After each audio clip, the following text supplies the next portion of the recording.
La honra y la gloria es para Dios. Estamos más que agradecidos por la manera tan maravillosa como Él nos ha bendecido.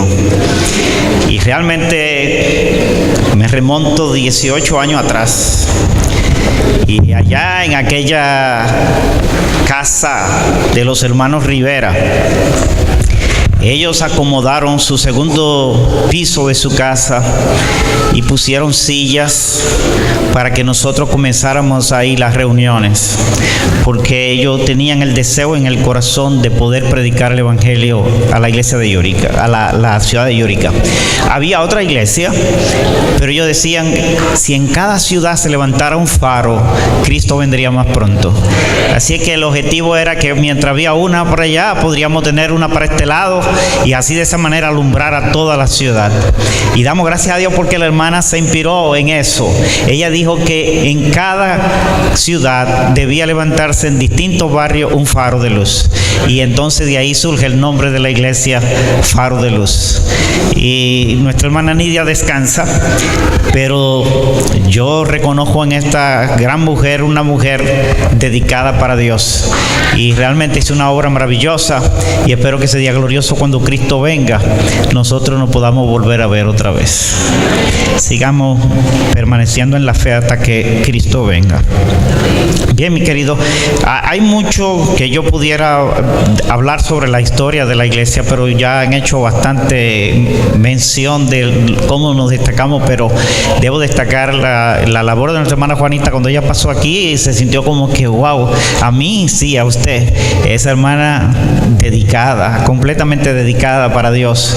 La recuerdo ahí en su carrito, buscando a Alma con todos los niños, y llevándola y trayendo a uno y trayendo a otro. En su casa comí las mejores comidas. Ahí la hermana siempre tenía un lugarcito para que nosotros después del sábado, después del culto, nos reuniéramos ahí con ella. Así que la obra aquí, Dios la ha bendecido, porque después que salimos de aquí, hemos visto ahora al presentarnos acá y ver el trabajo comenzado con 5 miembros. Pues gracias, Pastor Casildo, por el trabajo que ha hecho. Yo sé que ha sido muy, muy grande su labor, porque aquí vemos una gran iglesia. Damos gloria y honra a Dios. Bien, en esta mañana yo quiero compartir con ustedes el mensaje de la palabra de Dios. Así que le invito para que oremos, para que el Señor nos ayude a que podamos entender su palabra. Padre que estás en el cielo, te alabamos y te glorificamos. Te damos toda la honra y toda la gloria a ti, porque tú la mereces. En esta hora, Dios, queremos pedir la unción de tu Santo Espíritu para que ilumine nuestra mente y pueda, oh Señor, tú ayudarnos a presentar este tema de esta mañana. Pero de una forma muy especial pido por tu iglesia también, para que tu Santo Espíritu obre en cada corazón y que al escuchar tu palabra tomemos decisión de vida y vida eterna. Quédate con nosotros hoy y siempre, en el nombre de Jesús. Amén. Muy bien, la lectura bíblica de esta mañana nos invita a reflexionar sobre lo que el Señor nos dejó a nosotros, que hemos alcanzado los fines de los siglos. La hermana White, en el libro Testimonio para la Iglesia, en la página 44 y en la edición del 2013, actualizada en el 2013, dice: la iglesia militante no es todavía la iglesia triunfante. La iglesia militante no es todavía la iglesia triunfante. Lo que quiere decir, todavía no es, pero va a llegar a serlo. Dice ella, aunque no es todavía la iglesia triunfante, pero Dios ama a su iglesia. Y ese es el pensamiento principal que debe quedarnos en esta mañana. Dios ama a su iglesia. ¿Cuál es la diferencia entre la iglesia militante y la iglesia triunfante? La primera iglesia es la real, la cotidiana, la que tenemos hoy, que es un fenómeno divino, pero también somos humanos. Aunque fue fundada por Dios, pero fue fundada con hombres y mujeres como tú y como yo, somos humanos. Y como tal, es natural y hasta predecible que tanto sus miembros individuales, también como la iglesia corporativa, de alguna manera nuestro comportamiento colectivo revelen defectos espirituales, psicológicos y sociológicos, porque está compuesta por seres humanos que están en proceso, seres humanos que están en crecimiento, seres humanos que van buscando la perfección en Cristo Jesús, seres humanos que están en un proceso de restauración, pero que no son un producto acabado. Todavía no es el momento. Sabemos que el apóstol Pablo en 1 Corintios nos dice claramente, pero un abrir y cerrar de ojo a la final trompeta, ¿qué va a pasar? Ahí seremos la iglesia triunfante. Ahí, en ese momento, realmente seremos un producto acabado. La iglesia siempre ha estado compuesta por pecadores en proceso de sanación espiritual y moral, no de santos acabados y perfectos. La iglesia triunfante es la iglesia ideal, la que Cristo desea y desearía que fuese, y la que algún día seremos. ¿Cuándo? ¿Cuándo será esa iglesia perfecta? ¿Cuándo será esa iglesia triunfante? La iglesia militante llegará a ser la iglesia triunfante cuando entre por las puertas de la gran ciudad, la Canaán celestial. Pero todavía y hasta que Jesús regrese, seguimos siendo la iglesia militante. Nuestros sentimientos como adventistas del séptimo día, a veces nos inflamos porque tenemos una gran iglesia.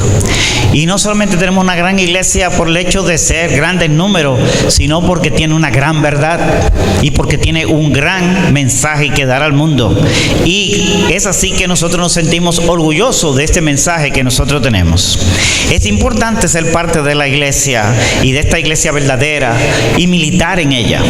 La palabra militar, somos parte de ella, pero estar en ella en ningún momento nos asegura la salvación. ¿Qué pasó? Parece que esto es algo que suena un poco fuerte, pero eso no nos garantiza, ¿qué cosa? La salvación. La salvación es por gracia y todos sabemos. Pero solamente la obediencia por amor a Dios nos asegura la salvación. Solamente, ¿qué cosa? La obediencia. Cuando nosotros aceptamos por la fe lo que Cristo hizo en la cruz del Calvario, entonces nuestras vidas están aseguradas en Jesús. Yo les invito ahora para que abran su Biblia. Vamos a ver qué nos dice allí 1 Corintios, que fue nuestra lectura bíblica, pero vamos a leer un poco más desde el versículo 1 del capítulo 10. Dice: no quiero, hermanos, que ignoréis que nuestros padres estuvieron bajo la nube, en unión con Moisés, fueron bautizados en la nube y en el mar. ¿Fueron qué? Todos comieron el mismo alimento espiritual y todos bebieron la misma bebida espiritual, porque bebieron de la roca espiritual que los seguía. Y esa roca era. A ver, ¿están conmigo? ¿Cuántos tienen su Biblia? Yo quiero que, como estamos un poquito pasados de hora, aunque hoy es una celebración especial, quiero que nos mantengamos en guardia hasta que el Señor termine de darnos el mensaje que tiene para hoy. Así que sigo leyendo en el versículo 5. pero de la mayoría de ellos no se agradó Dios, por lo cual quedaron tendidos en el desierto. Estas cosas sucedieron como ejemplo para nosotros, para que no codiciésemos cosas malas como ellos codiciaron, ni seáis idólatras como algunos de ellos, según está escrito: se sentó el pueblo a comer y a beber y se levantó a jugar. Ni forniquemos como algunos de ellos fornicaron y cayeron en un día 23,000. Ni tentemos al Señor como algunos de ellos lo tentaron y perecieron por la serpiente. Ni murmuréis. Me detengo aquí. ¿Ni qué? ¿Ni qué? Esa es una de las cosas que está afectando más a nuestra iglesia hoy. La murmuración. Hablar cosas que no son. O a veces cosas que son, pero que lo único que hacen es dañar, perjudicar. Y me detuve aquí porque es importante que nosotros sepamos que este es un gran pecado. Este es un gran pecado. Y el pueblo, porque es un gran pecado que el pueblo de Israel cometió en el pasado, y eso se escribió para nosotros, entonces ese es para la iglesia de hoy también. Y a veces no le damos mucha importancia a esto, pero cuánto daño hace a la iglesia de Dios. Repito entonces el 10. Ni murmuréis como algunos de ellos murmuraron y perecieron por las manos del destructor. Todas estas cosas le acontecieron como ejemplo y están escritas para amonestarnos a nosotros que vivimos en estos tiempos finales. Así que el que piense estar firme, ¿qué cosa? Mire que no caiga. Es para nosotros. Realmente el bautismo en agua tiene un significado muy especial y nosotros conocemos. Entre ellos es un paso de obediencia, es un mandamiento de Cristo. Jesús lo dejó como ejemplo y lo dio para que nosotros siguiéramos su ejemplo. Es un testimonio público de que por la fe hemos aceptado a Jesús como nuestro Salvador. Pero es un símbolo de que fuimos lavados por la sangre de Cristo Jesús. El bautismo también, y es lo más importante, es una muerte y una resurrección. El bautismo, de tal manera entonces, en agua, es como una moneda que tiene dos caras. Tienes dos referencias que son muy importantes y ninguna de ellas puede existir sin la otra. Y es que el bautismo en agua es una muerte al pecado y una resurrección a una nueva vida en Cristo Jesús. Y aquí las cosas viejas y todas son hechas nuevas. Alabado sea el Señor. Pero el apóstol Pablo, cuando habla de Israel que cruzó por el Mar Rojo, dice él que experimentó un bautismo. Experimentar un bautismo, porque cuando las aguas se abrieron para que ellos cruzaran, nosotros quizá hemos visto más en la película la ilustración de qué pudo haber pasado en ese momento cuando las aguas se abrieron y de un lado se ve la muralla de agua y de otro lado la muralla de agua, y ellos pasan. No pasaron nadando, no pasaron en canoa, no pasaron en botes, ellos pasaron a pie por en medio del mar. Por en medio del mar. Y entonces dice que lo cubría, ¿qué cosa? ¿Qué tenían ellos? La nube. Así que estaban realmente experimentando un bautismo. Israel no volvería a pasar el mar otra vez, porque el mar volvió otra vez a su lugar. Israel no volvería a Egipto. En Egipto ellos habían sido esclavos, pero ahora al cruzar el mar ellos están siendo hechos libres. Mientras eran esclavos, ahora pasan de muerte a vida. Por tanto, el Mar Rojo señalan un límite al pueblo de Israel que no podían cruzar. De la misma manera, el cristiano al bautizarse, al sumergirse en las aguas, está muriendo a la esclavitud del mundo, del vicio, del pecado, y está comenzando una nueva vida en Cristo Jesús.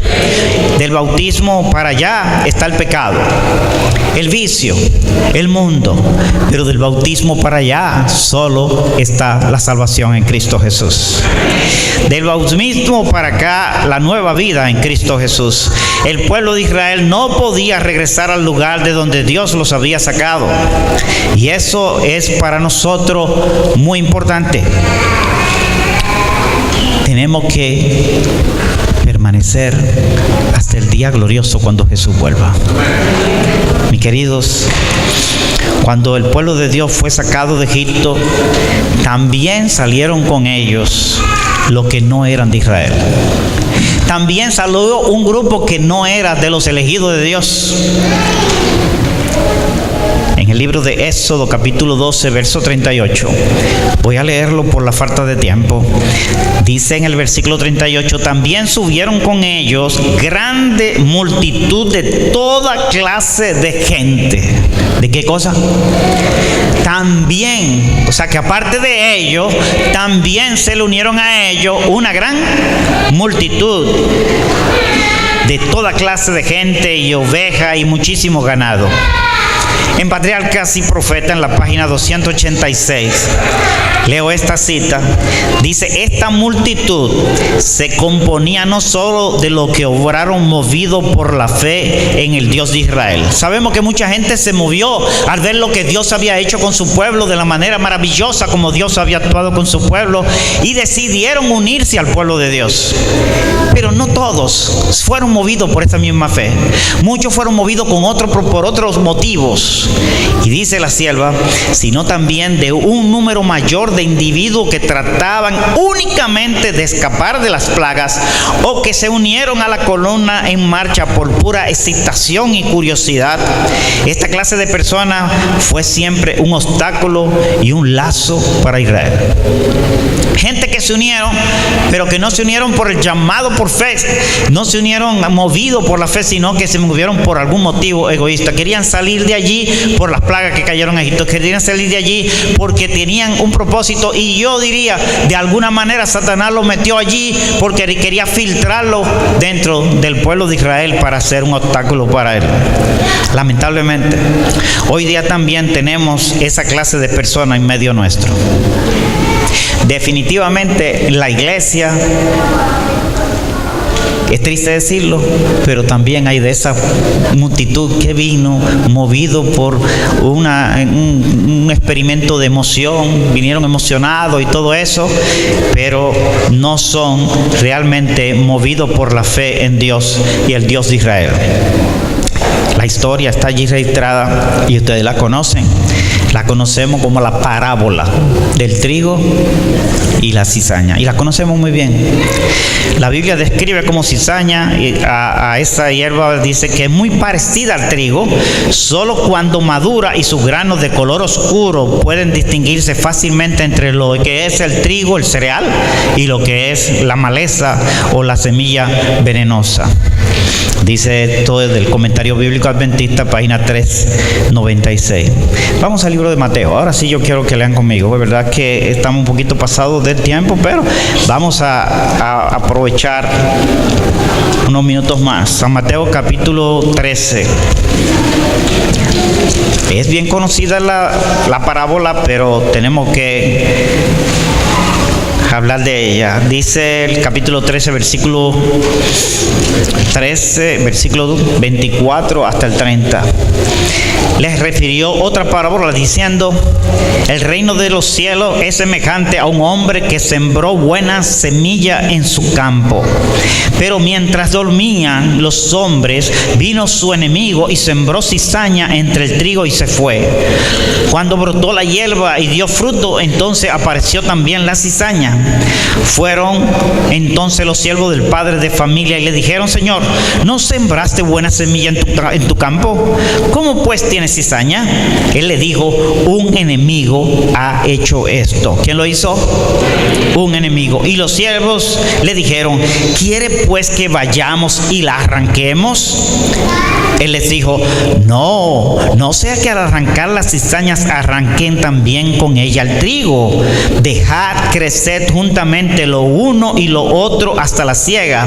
Y al tiempo de la siega yo diré a los segadores: recoged primero la siega y atadla en manojo para quemarla, y recoged el trigo en mi granero. Pero sigue diciendo el versículo 36.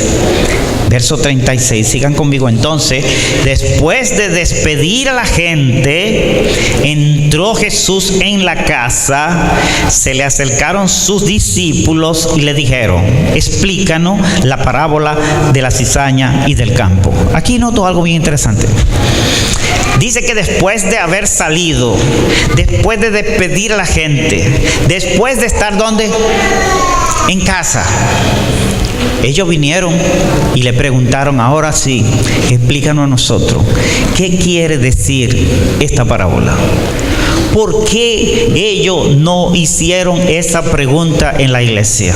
¿Por qué no lo hicieron en medio de la multitud? ¿Por qué no le preguntaron en ese momento? Y queridos, nosotros tenemos que tener mucho tacto, mucho cuidado por la grey y por la gente que viene aquí. Hay momentos para hablar y hay momentos para callar. Y tenemos que ser muy prudentes porque hay personas que son muy débiles y que por cualquier cosita que nosotros podamos hablar aquí en la iglesia, podemos maltratarla, ofenderla. Esperemos el momento apropiado y entonces hagámoslo con sabiduría. Sigo leyendo el versículo 37. Respondió él, les dijo: el que siembra la buena semilla es el Hijo del Hombre.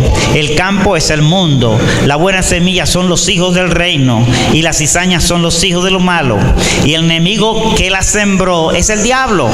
La cizaña es el fin del mundo. La siega es el fin del mundo, y los segadores son los ángeles. De manera que así como se arranca la cizaña y se quema en el fuego, así será en el fin de este mundo. Enviará el Hijo del Hombre a sus ángeles, y recogerán de sus reinos a todos los que sirven de tropiezo y que hacen maldad, y los echará en el horno de fuego, y allí será el lloro y el crujir de dientes. Entonces los justos resplandecerán como el sol en el reino de su Padre. El que tiene oído, oiga. Y repite: oiga. Nos sentimos apenados, dice la sierva de Dios. Nos sentimos apenados de que haya miembros defectuosos mientras el Señor trae dentro de su iglesia a los que están verdaderamente convertidos. Haya miembros, ¿cómo dice? Defectuoso. ¿Es así o no es así? ¿Eso pasa en la iglesia de Dios? Sí. Y nos sentimos apenados cuando vemos eso. Pero la sierva sigue diciendo: mientras el Señor trae dentro de su iglesia a los que están verdaderamente convertidos, al mismo tiempo Satanás trae a personas que no están convertidas. Mientras Cristo siembra la buena semilla, Satanás siembra la cizaña. Hay dos influencias opuestas que obran continuamente en los miembros de la iglesia. Una influencia obra la purificación de la iglesia y la otra la corrupción del pueblo de Dios. ¿Eso pasa? Es así. Es triste, pero es así. Nos cuesta reconocerlo, pero es así. Tenemos el caso de Aarón y María. ¿Qué pasó con ellos? ¿Qué hicieron? Y sabemos qué pasó después, la consecuencia. Tenemos el caso de Ananías y su esposa. Tenemos muchos casos en la Biblia que nos ilustran esto. Pero dice Ananías y su esposa Zafira habían tenido el privilegio de oír el evangelio predicado por los apóstoles. Mientras se hallaban bajo la influencia directa del Espíritu de Dios, hicieron la promesa de dar al Señor cierta tierra. Pero cuando ya no estaban bajo la influencia celestial, la impresión era menos fuerte y empezaron a dudar y a rehuir el cumplimiento de la promesa que le habían hecho. Primero avergaron la codicia, luego avergonzados de que sus hermanos supieran que su alma egoísta lloraba lo que habían dedicado y prometido solemnemente a Dios, practicaron el engaño. Cuando se los convenció de su mentira, su castigo fue muerte instantánea. Este ejemplo del aborrecimiento de Dios por la obediencia, el fraude y la hipocresía nos fue dado como señal de peligro solamente para la iglesia primitiva, sino también para la iglesia de hoy. Tenemos el caso de Judas. ¿Quién llamó a Judas? ¿Quién llamó a Judas?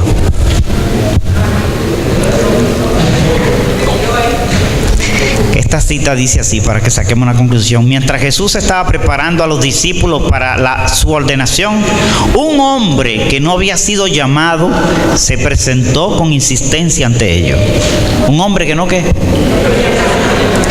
Y se presentó allí. Era Judas Iscariote, hombre que profesaba seguir a Cristo. Ahora, cuando Judas viene, ¿Jesús lo rechaza? El que a mí viene, porque el Hijo del Hombre vino a buscar y a salvar. Y Judas también tenía la oportunidad de salvarse. Y Cristo le dio la oportunidad a Judas para que también se salvara.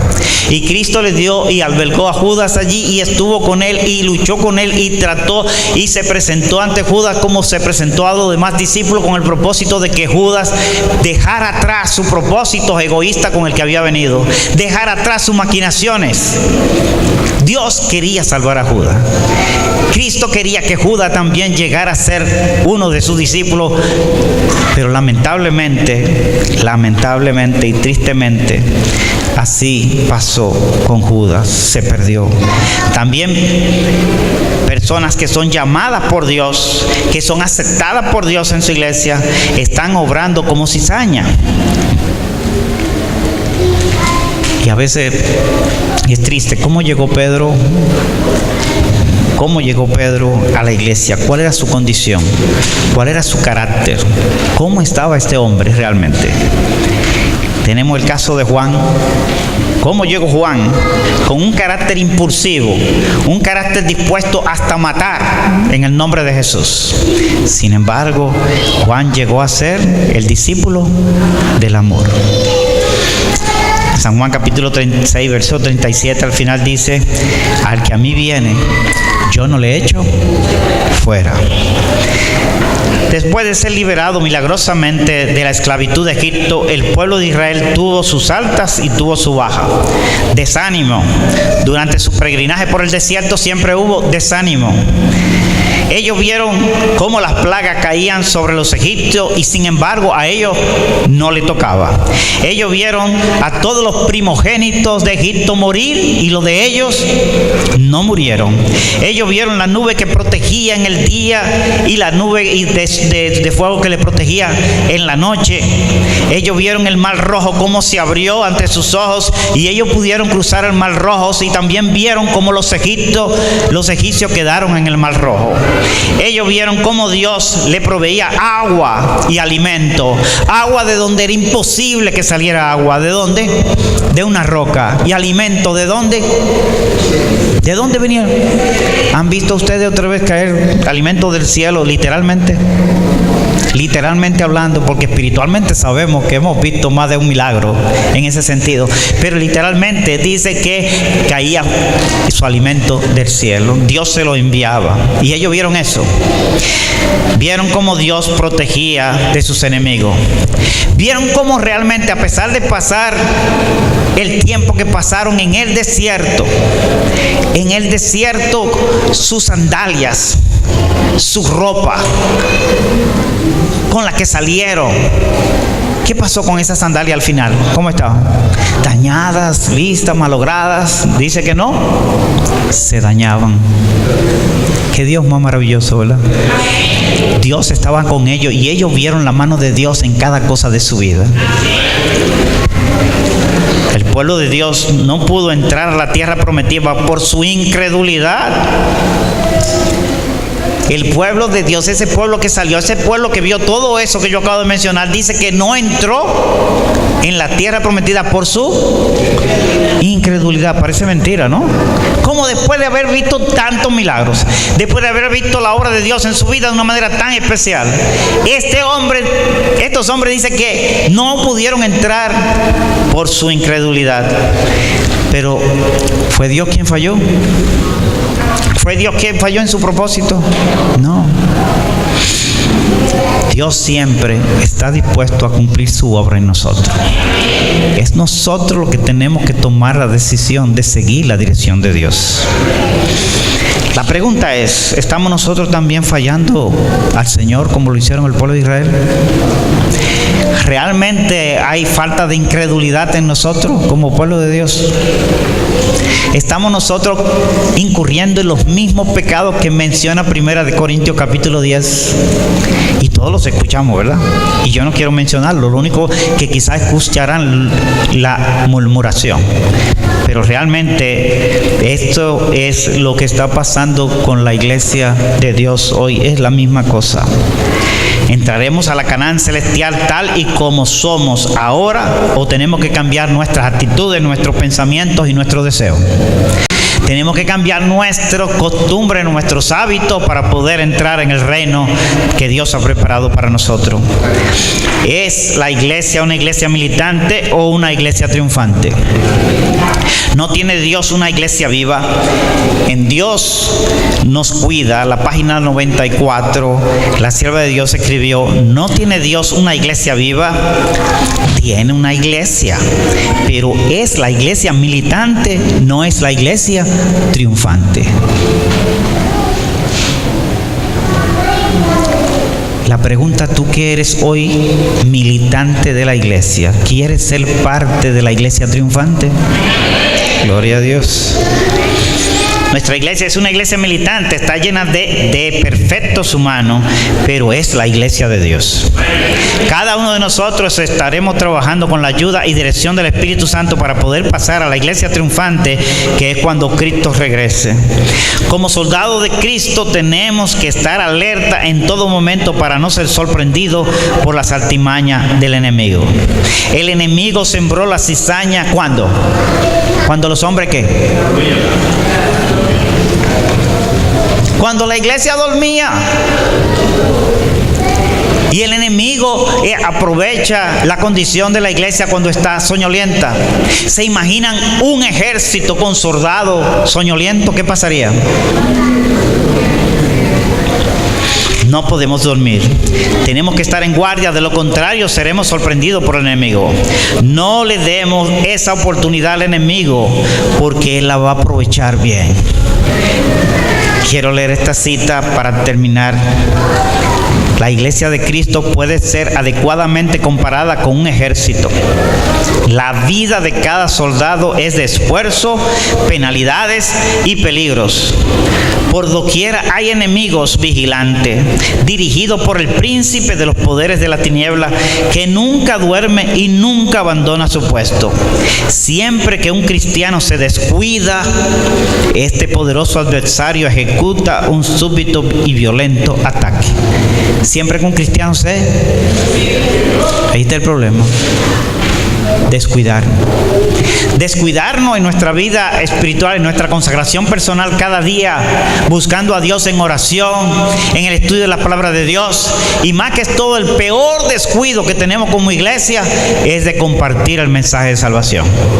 Usted puede estudiar la Biblia, usted puede orar, pero si usted lee la Biblia y ora, usted no se va a quedar pasivo, usted va a salir a predicar. Si usted no está haciendo la obra de la predicación, si usted no está compartiendo el mensaje que usted tiene, preocúpese, porque está dormido. Está dormido. Usted podrá decir: mi lección de escuela sabática, yo leo esto, yo leo aquello. Pero mi hermano querido, cuando tú lees tu escuela sabática, cuando tú te consagras a Dios cada mañana, tú no te vas a quedar ahí. Tú vas a salir para dar de lo que Dios te ha dado esa mañana.